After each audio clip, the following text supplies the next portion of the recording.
আল্লাহ পাক রব্বুল আলামিনের বান্দা শোনো, এই দোয়াটা যদি আসমানের দিকে তাকাইয়া একবার দুইবার নয়, আপনি যদি 41 বার যদি আপনি পাঠ করেন, আরশের মালিক আল্লাহ পাক রব্বুল আলামিন দ্রুত আপনার মনের আশা কবুল করে নেবেন।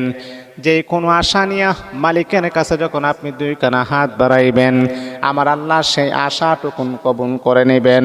বন্ধুরে আমার, আজকে অনেক মানুষ আমাদেরকে বলে, হুজুর আপনি যে আমলটাই বলেন না কেন, সেই আমলটাই আমরা করি, তারপরে কেন জানি আমি রেজাল্ট পাচ্ছি না, আমার দোয়াটা কেন জানি কবুল হচ্ছে না। হুজুর আপনি যে আমলটার কথাই বলেন না কেন, এই আমলটাই পুঙ্খানুপুঙ্খানু ভাবে করার চেষ্টা করি, তারপরে কেন জানি আমাদের দোয়া কবুল হয় না। তখন আমি আমার ওই ভাইটাকে বলি, ও ভাই তুমি যে আমল করো তাহলে আপনি বলেন তো 5 ওয়াক্ত নামাজ পড়েননি? তখন মুস্কি হাসি দেয়া বলে, হুজুর না না, 5 ওয়াক্ত নামাজ তো পড়তে পারি না, পড়ার মতো সুযোগ হয় না। তখন আমি আমার ভাইকে বললাম, ভাই রে, কিয়ামত পর্যন্ত যদি এইভাবে আমল করেন, আমল করতে পারবেন, সে আমলটা মালিকের কাছে কখনো গ্রহণযোগ্য হবে না। কেন হবে না? কি কারণে হবে না?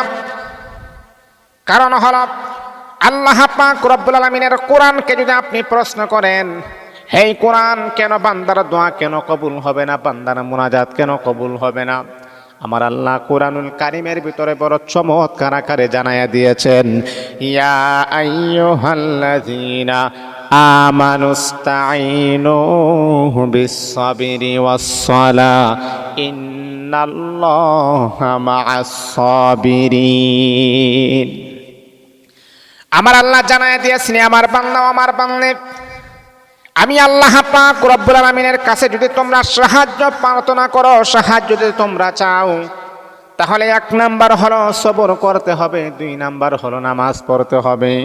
সবর এবং নামাজ যদি তোমার কমপ্লিট হয়ে যায়, তারপরে যদি তুমি দোয়া করো, আরশের মালিক সেই দোয়াটা দ্রুত আমার আল্লাহ কবুল করে নিবে।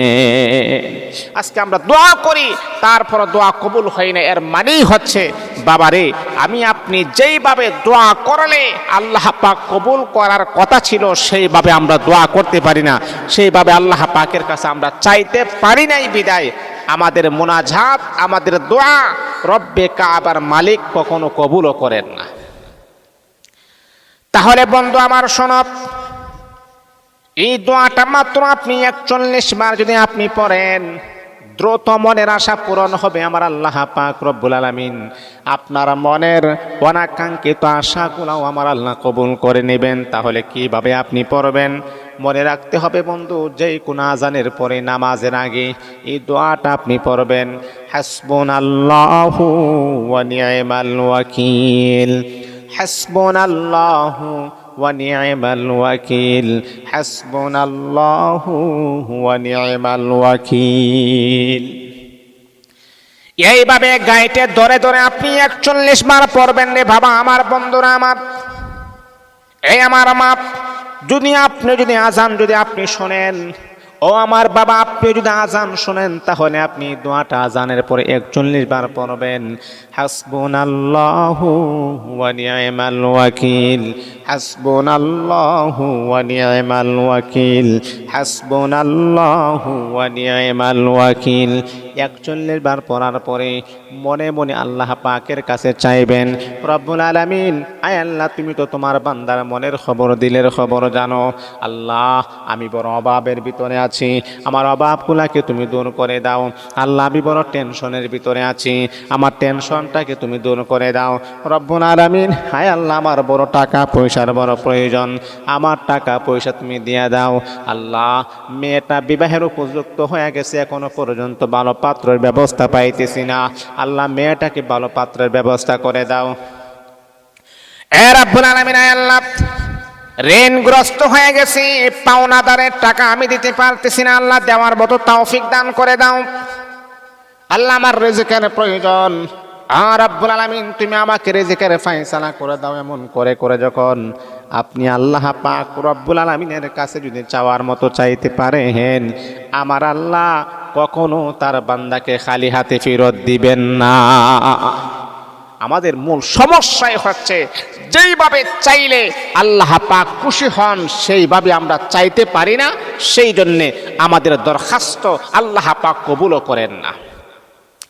হাসবুনাল্লাহু ওয়া নি'মাল ওয়াকিল, হাসবুনাল্লাহু ওয়া নি'মাল ওয়াকিল।